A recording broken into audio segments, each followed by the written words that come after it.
Здравейте, приятели! Ние отново сме Пинки Блу с вас.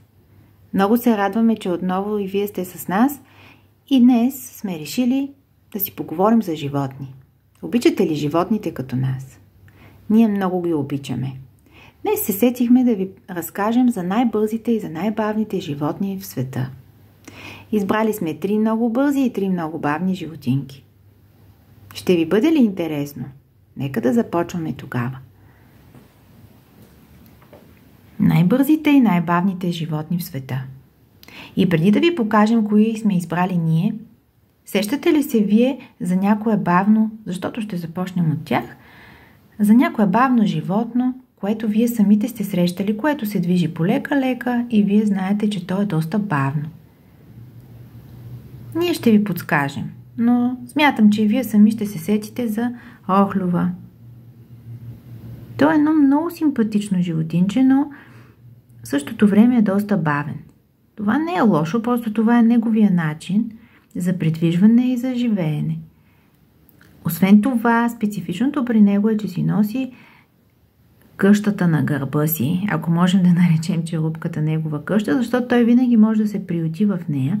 А ако от нещо има някаква опасност за него или нещо не са добри условията, например, ако пече много силно, той не обича.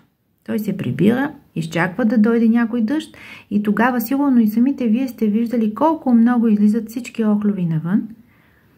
И тогава можем да видим дори много от тях как се придвижват, защото когато е мокро, те се придвижват много по-лесно чрез плъскането на тялото си. И ако ги пипнем леко по тези рукца, те си припират рукцата, но освен това може да се приберат и целите в черупката си, за да се скрият и не искат да излязат понякога доста дълго време. Друго подобно животно и все така бавно е костенурката.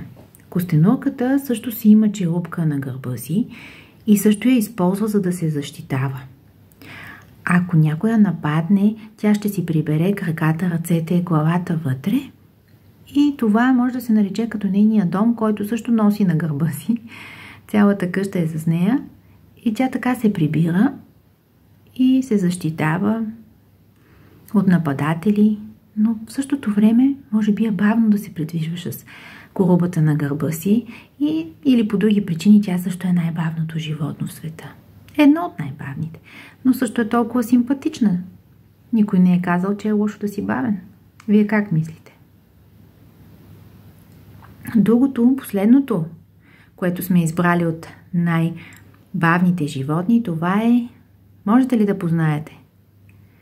Това е ленивеца. Ленивеца, той живее по дървета, има двупръсти и трипръсти ленивци. Този тук на снимката е трипръст. Те с тези пръсти и ногти дълги се захващат за дърветата и там живеят, но се движат много бавно. Самото име са му го дали точно защото е бавен. Ленив означава да си бавен, да си мързелив и ленивеца от името си подсказва какъв е и не може да избяга от това. Но отново казваме, те пак продължават да са симпатични животинки. Нека да видим и кои са бързаците. Вие как мислите? Кой е на първо място? Да, гепард. Той е петнист, напетнае, развива голяма скорост, така гони своята плячка, така се придвижва, но наистина особено когато гони своята храна, защото той се храни с месо, тогава тича много силно и е трудно да му се избяга. Друг, подобен на него, е лъва. Той също минава за един от най-бързите. Виждате колко величествено е застанал. Той тук е полегнал, но ако реши да скочи, да стане и да се затича, няма да можем да му избягаме. Знаете, че наричат лъва царя на джунглата, нали? И царя на животните също. Той е доста величествен. Наистина изглежда като цар. Но също така минава за едно от най-бързите животни в света. И третото най-бързо животно, този път не е по земя, а е във въздуха. Това е сокола.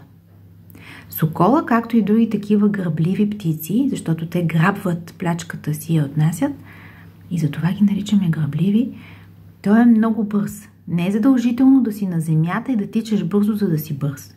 Можеш да разпериш едни такива огромни криле и да летиш много бързо, с много висока скорост. И пак отново той най-голяма скорост развива, когато иска да хване нещо с тези ногти, което ще се храни с него.